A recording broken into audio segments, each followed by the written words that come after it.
ସଫେଇ ଦେବା ବନ୍ଦ କରନ୍ତୁ। କଳି ଯୁଗର କଠୋର ସତ୍ୟ। ଯେଉଁମାନେ ଆପଣଙ୍କର ସଠିକ୍ କଥାର ମଧ୍ୟ ଖରାପ ଅର୍ଥ ବାହାର କରନ୍ତି, ସେମାନଙ୍କୁ ସଫେଇ ଦେବାରେ ନିଜର ସମୟ ନଷ୍ଟ କରନ୍ତୁ ନାହିଁ।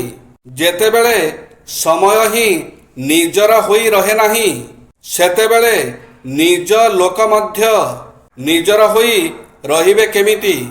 ସମ୍ପର୍କ ନିଭାଇବା ପାଇଁ ଭଲ ପାଇବା, ଅନୁଭୂତି ଏବଂ ଆପଣାର ଭାବ ଥିବା ଦରକାର। ଭାଙ୍ଗିବା ପାଇଁ ତ ଗୋଟିଏ ବାହାନା ହିଁ ଯଥେଷ୍ଟ।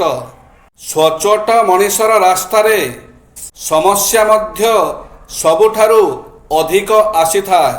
ଲୋକେ ଅନ୍ୟମାନଙ୍କୁ ଏମିତି ଖରାପ କୁହନ୍ତି, ସତେ ଯେମିତି ନିଜେ ଗଙ୍ଗା ଜଳରେ ଧୋଇ ହୋଇଛନ୍ତି। ମୁଁ ଭଲ ମଣିଷ ହୋଇ ମଧ୍ୟ ଦେଖିଛି, ଲୋକେ ତଥାପି ଖରାପ ହିଁ କୁହନ୍ତି। ଯେତେବେଳେ ମୋର ବିଶ୍ୱାସ ଅଛି ଯେ ଭଗବାନ ମୋ ସାଥିରେ ଅଛନ୍ତି, ତେବେ କ'ଣ ଫରକ ପଡ଼େ କିଏ ମୋ ବିରୋଧରେ ଅଛି? ଆପଣଙ୍କୁ ପସନ୍ଦ କରାଯାଉଛି ନା ବ୍ୟବହାର କରାଯାଉଛି, ଏହି କଥାର ଫରକ ନିଶ୍ଚୟ ବୁଝି ନିଅନ୍ତୁ।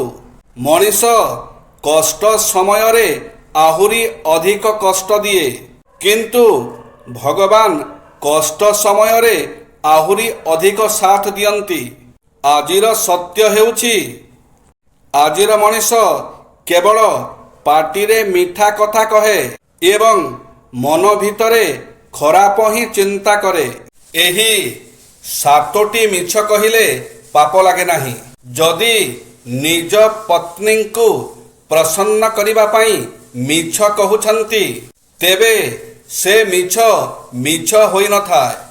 ଥଟ୍ଟା ମଜାରେ କୁହାଯାଇଥିବା ମିଛ ହୋଇନଥାଏ। ନିଜର ଜୀବିକା ପାଇଁ କୁହାଯାଇଥିବା ମିଛ ହୋଇନଥାଏ। ବିବାହରେ ଥଟ୍ଟା ବା ହାସ ପରିହାସ ପାଇଁ କୁହାଯାଇଥିବା ମିଛ ହୋଇନଥାଏ। ନିଜର ପ୍ରାଣ ସଙ୍କଟରେ ଥିବା ସମୟରେ କୁହାଯାଇଥିବା ମିଛ ହୋଇନଥାଏ। ଗୋମାତା ପାଇଁ କୁହାଯାଇଥିବା ମିଛ ହୋଇନଥାଏ। କାହାରି ପ୍ରାଣ ରକ୍ଷା ପାଇଁ କୁହାଯାଇଥିବା ମିଛ ହୋଇନଥାଏ। କିନ୍ତୁ ଏହାର ଅର୍ଥ ଏହା କଦାପି ନୁହେଁ ଯେ ଦୋଷୀ ବା ଅପରାଧୀ ବ୍ୟକ୍ତିଙ୍କୁ ବଞ୍ଚାଇବା ପାଇଁ ମିଛ କହିବା। ବିଶ୍ୱାସ ଯେତେ ମୂଲ୍ୟବାନ, ବିଶ୍ୱାସଘାତକତା ମଧ୍ୟ ସେତିକି ମହଙ୍ଗା। ଯାହା ଆପଣଙ୍କୁ କଷ୍ଟ ଦେଉଛି, ତାହା ଛାଡ଼ି ଦିଅନ୍ତୁ, କାରଣ ବୋଝ ହେବା ଅପେକ୍ଷା ସ୍ମୃତି ହେବା ଭଲ। ହଜାର ପ୍ରେମିକଙ୍କ ମଧ୍ୟରୁ ଯିଏ ନିଜ କଥା ପାଳନ କରେ, ସେ ଯଥେଷ୍ଟ। ପ୍ରାୟତଃ ଯିଏ ଜୀବନରେ ସଠିକ୍ ନିଷ୍ପତ୍ତି ବାଛିଥାଏ, ସେ ଏକା ରହିଥାଏ। କିଛି ଲୋକ ଆପଣଙ୍କ ବିଷୟରେ ଚିନ୍ତା କରନ୍ତି ନାହିଁ, କିନ୍ତୁ ସେମାନେ ଆପଣଙ୍କ ବିଷୟରେ ବହୁତ ଚିନ୍ତା କରନ୍ତି। ସେହି ଲୋକମାନେ ବହୁତ ସଚ୍ଚୋଟ। ଟଙ୍କା ପ୍ରତି ଗର୍ବ ପ୍ରାୟତଃ ବନ୍ଧୁତାକୁ ପୋଡ଼ିଦିଏ। ଯେଉଁମାନେ ଆପଣଙ୍କ ସହିତ କଥାବାର୍ତ୍ତା କରିବା ବନ୍ଦ କରିଦିଅନ୍ତି, ସେମାନେ ଅନ୍ୟମାନଙ୍କ ସହିତ ଆପଣଙ୍କ ବିଷୟରେ କୁହନ୍ତି। ଲୋକଙ୍କୁ କିପରି ପଢ଼ିବା? ଅଧିକ କଥା କହୁଥିବା ବ୍ୟକ୍ତିର ମନ ଦୁର୍ବଳ ଅଟେ। ଯେଉଁମାନେ ବହୁତ ବେଶୀ କଥା କୁହନ୍ତି, ସେମାନେ ମାନସିକ ସ୍ତରରେ ଦୁର୍ବଳ ହୋଇଥାଇପାରନ୍ତି। ସବୁବେଳେ ମଜା କରୁଥିବା ବ୍ୟକ୍ତି ଅଧିକ ବିପଜ୍ଜନକ ହୋଇପାରେ।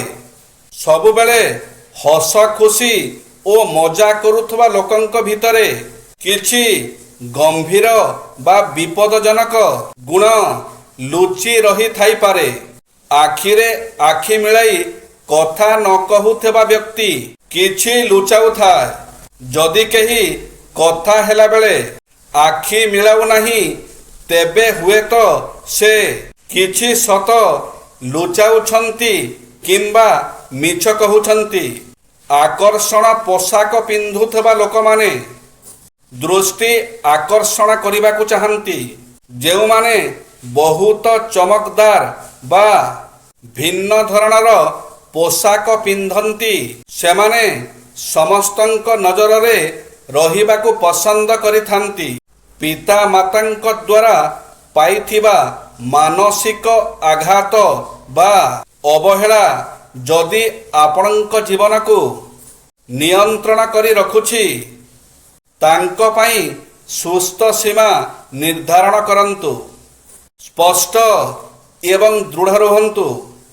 ଏହାର ଅର୍ଥ ନୁହେଁ ତାଙ୍କ ପ୍ରତି କ୍ରୋଧ ବା ଦ୍ୱେଷ ଭାବନା ରଖିବେ, କାରଣ ଏହା ଦ୍ୱାରା ଆପଣ ନିଜେ ହିଁ ଛଟପଟ ହେବେ। ପାଇଥିବା ସମସ୍ତ ଆଘାତରୁ ନିଜକୁ ମୁକ୍ତ କରି ତାଙ୍କୁ ଅନ୍ତରରୁ କ୍ଷମା କରିଦେଲେ ମାନସିକ ଶାନ୍ତି ମିଳିବ। ଏଆଇ ଓ ସୃଜନଶୀଳତା। ଏଆଇ ସବୁ କରିପାରିବ ବୋଲି ଜାଣନ୍ତି ଆଜିର ଯୁବପିଢ଼ି। ତେବେ ପ୍ରତି କ୍ଷେତ୍ରରେ ଏବେ ପିଲାମାନେ ମଧ୍ୟ ଏହାର ସାହାରା ନେଉଛନ୍ତି। ଚାଟ୍ ଜିପିଟି ହେଉ ଅବା ଅନ୍ୟ ଏଆଇ ପ୍ଲାଟଫର୍ମ ବ୍ୟବହାର କରି ଜଟିଳ ପ୍ରଶ୍ନର ସମାଧାନ କରିପାରୁଛନ୍ତି। ହେଲେ ଏମିତି କେତେକ କ୍ଷେତ୍ର ରହିଛି ଯାହାକୁ ଏଆଇ ମଧ୍ୟ ସମାଧାନ କରିପାରିବ ନାହିଁ। ତେଣୁ ଏସବୁ ସମ୍ପର୍କରେ ଜାଣିବା ସହ ନିଜ ସୃଜନଶୀଳତାର ବିକାଶ ଜରୁରୀ। ଆଜିର ସମୟରେ ଏଆଇର ବହୁଳ ବ୍ୟବହାର ସମ୍ପର୍କରେ ପିଲାମାନେ ମଧ୍ୟ ଜାଣିପାରୁଛନ୍ତି। ପାଠ ପଢ଼ାରେ କିଛି ଜଟିଳ ପ୍ରଶ୍ନ ଆସିଲେ ପିଲାମାନେ ଏବେ ଆଉ ଅନ୍ୟ କାହାକୁ ଅପେକ୍ଷା କରୁନାହାନ୍ତି, ବରଂ ସଙ୍ଗେ ସଙ୍ଗେ ଏଆଇର ସାହାରା ନେଉଛନ୍ତି କିମ୍ବା ଅନ୍ୟ ଏଆଇ ଆପ୍ ମାଧ୍ୟମରେ ଯେକୌଣସି ପ୍ରଶ୍ନର ଉତ୍ତର ମିଳୁଛି ମାତ୍ର କେଇ ସେକେଣ୍ଡରେ। ଖାଲି ସେତିକି ନୁହେଁ, ସାଙ୍ଗକୁ ଜନ୍ମଦିନର ଉପହାର କ'ଣ ଦେବାକୁ ହେବ, କିଛି ସୁନ୍ଦର ନୀତିଶିକ୍ଷା ବୋଇଲେ ଦେବତା ନର ନିଶାଚରମାନେ ଜନ୍ମ ଲଭିଥାନ୍ତି ଧରା ତଳେ ସବୁ ସ୍ଥାନେ। ଚକ୍ଷୁକୁ ଦିଶନ୍ତି ସର୍ବେ ମାନବ ଆକାର, ଦିଏ ଜାତି ପରିଚୟ ତାହାଙ୍କ ଆଚାର। ଓଡ଼ିଆମାନେ ତାଙ୍କ ପୁଅ ଝିଅଙ୍କୁ ଇଂରାଜୀ ସ୍କୁଲରେ ପଢ଼ାନ୍ତୁ, କିଛି ମନା ନାହିଁ, ମାତ୍ର ଘରେ ସେମାନେ ଘରେ ମମି ଡାଡି ନ ହୋଇ ବାପା ମା ହୁଅନ୍ତୁ। ମୋଟା ଅଙ୍କର କମିଶନ ପାଇବାକୁ ନିଜ ରୋଗୀଙ୍କୁ ବହୁ ଅନାବଶ୍ୟକ ଟେଷ୍ଟ କରାଉଥିବା ଡାକ୍ତରଙ୍କୁ ଦ୍ୱିତୀୟ ଈଶ୍ୱର କହିଲେ ଈଶ୍ୱରଙ୍କୁ ଅପମାନ ହେବ ନିଶ୍ଚୟ। ଜୟ ଶ୍ରୀ ଜଗନ୍ନାଥ।